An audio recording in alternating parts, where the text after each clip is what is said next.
Jesus is mentioned 25 times. Adam is mentioned 25 times. And Muhammad, peace be upon him, he's mentioned only 5 times by name. So many a times I shared this with my Christian and Jewish friends.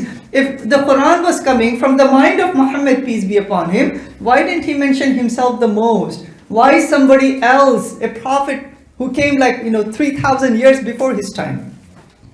Okay, here is one more question. Who is the only lady mentioned by name in the whole Quran? All right, he got it. Give hand. Yes, good job.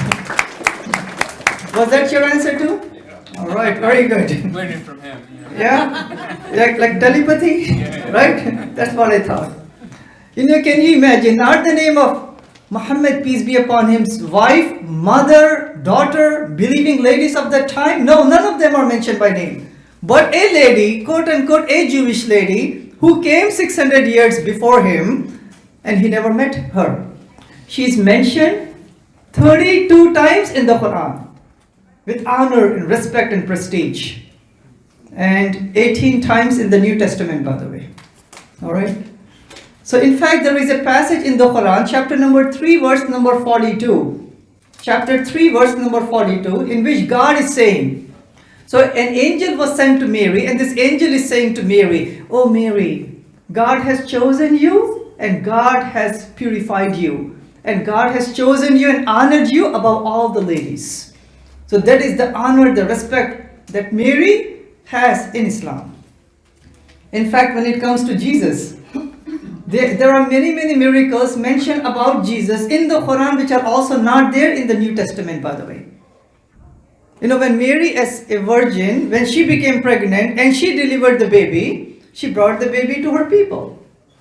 And they started to accuse her. How can you do something like this,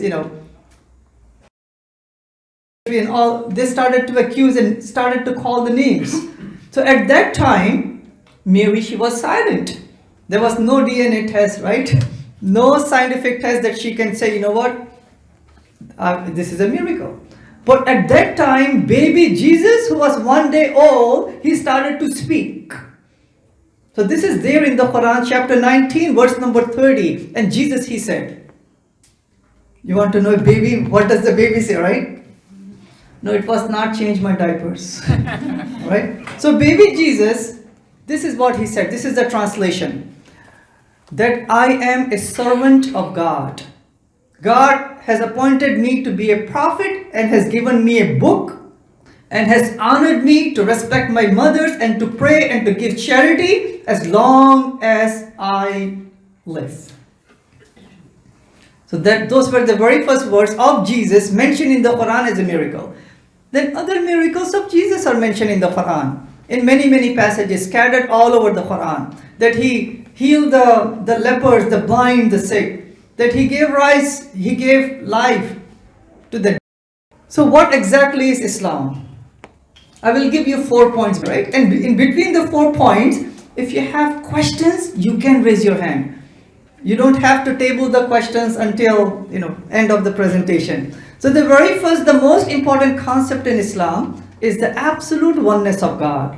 So that we say that God is only one in one, not multiple persons. Not multiple Godhead, not multiple idols. So we say that God is absolutely one. And He has many wonderful attributes. He is the creator, eternal, sustainer, powerful, merciful, forgiving, loving, guiding creator. So there are more than 100 attributes mentioned about God in the Quran. So the oneness of God is mentioned many times in the Quran. One of the times is in chapter number 112, in which the translation goes like this. They say He is God, He is Allah, one and only. He is eternal, He is needed by all. He begets not, nor He is begotten. And there is none like unto Him. So this is the absolute oneness of God, saying that He does not have a father, and He does not have any progeny, no sons and daughters, and there is no one who is like God in the whole universe. So then what God said there, after He created Adam, so the story of Adam and Eve is also mentioned in the Quran. Very similar to the story in the Old Testament, in the book of Genesis. but there is a slight difference between the story of Adam and Eve in the Old Testament compared to the story in the Quran. So God ordered Adam and Eve that do not eat from this tree, from this fruit. But then we know that somebody deceived them.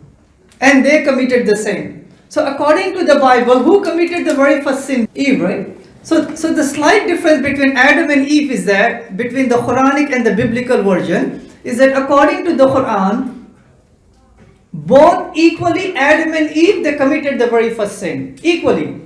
The second subtle difference between our Christian friends and Jewish friends and Islam, the Muslims, is that after they committed the sin, according to the Quran, chapter number 2, they both asked for forgiveness and God forgave them. That means they repented to God. Oh God, please forgive us. With all sincerity, they repented. The Quran says that God forgave their sins. So in Islam, we don't believe in the original sin. We believe in the original goodness. That every child is born with a clean slate, with a pure heart, innocent, with an innate nature to only worship the one Creator. So then God appointed many prophets, many messengers all throughout the land. So this is point number 2, right? Point number 1 is the absolute oneness of God. Point number 2 is the prophethood and the messengership of prophets and messengers. So it says in the Quran, chapter 16, verse number 36, that God has appointed prophets and messengers. And their job was to invite people to only worship one God, submit to one God. So that submission to one God in Arabic is Islam. Worshipping Him alone, following His guidance. If a person is doing that, we say that that person is a Muslim. So again, tying this concept to all the prophets, we say that Adam was given the message of submission to one God. That means the message of Islam. We say that Abraham was given the message of Islam. Means that he should submit to one God and he should invite his people to submit to one God.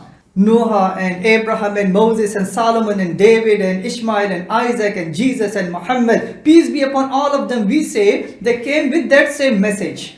So we say that all the prophets were Muslims. Even Jesus is mentioned as a Muslim in the Quran.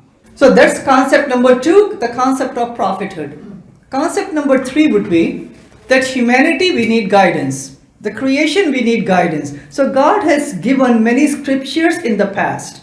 So the Quran mentions 5 scriptures. A scripture given to Abraham, given to Moses, given to David, given to Jesus, and the last scripture given to Muhammad. Peace be upon all of them.